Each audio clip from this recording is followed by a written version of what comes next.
Madam Speaker, I spent August talking to and listening to my constituents, like I hope my Republican colleagues did too. And you know what I heard the most? That they are scared out of their minds about the impact of Republicans' big, ugly bill, particularly on how it will make hunger worse in this country. From community-based organizations to food pantries to hospitals to farmers, they're all terrified about the nearly $200 billion in cuts to SNAP. Which is why, Madam Speaker, I am stunned, absolutely stunned, that the chairman of the House Agriculture Committee, of which I've been proud to serve on for 14 years, seems to be hell-bent on jamming a farm bill through the committee this month with no plans, none at all, to address the draconian SNAP cuts.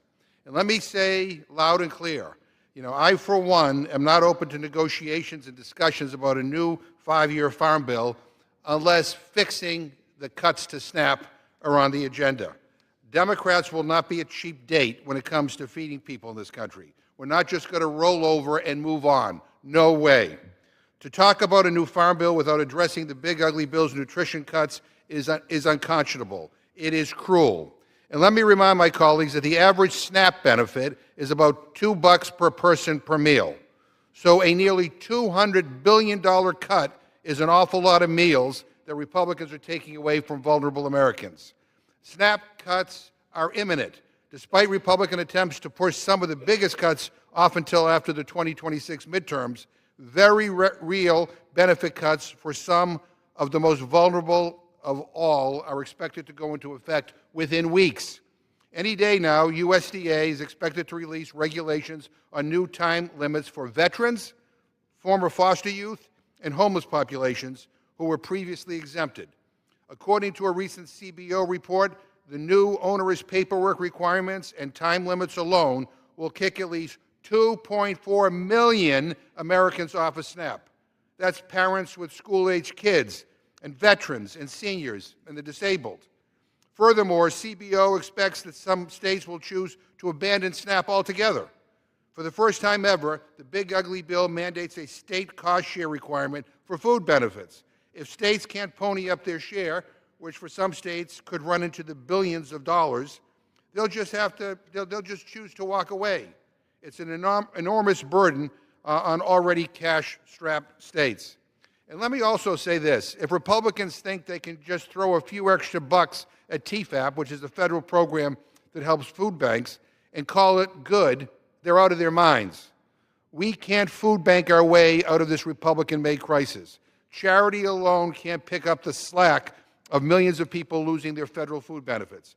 Madam Speaker, it would be utterly reckless of us to try to jam a 5-year farm bill through Congress right now.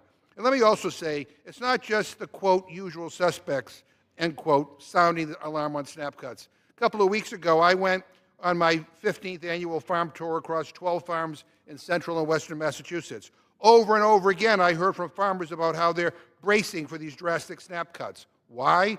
Because you can only buy food with SNAP benefits. And who grows that food? Our farmers, like my constituents. They're already seeing the abrupt cancellation of USDA programs that support the purchase of fresh local produce for schools and food banks.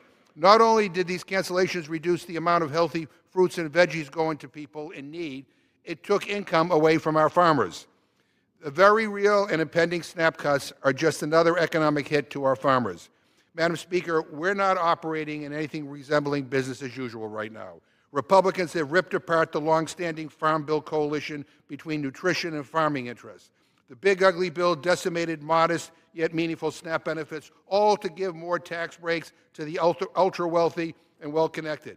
Madam Speaker, you either want to end hunger or you don't. And Trump and his Republican cronies in Congress have clearly chosen to make hunger worse. We cannot stand idly by while hunger is made worse in this country, the richest country in the world. And again, what is particularly galling is that Republicans champion tax cuts for multimillionaires and billionaires while decimating an essential program to help put food on the table. What is wrong with these people, Madam Speaker? We do not share the same values. So no new farm bill without fixing the big, ugly bill's cuts to SNAP. We can and we should do more, a hell of a lot more, to end hunger now. I yield back.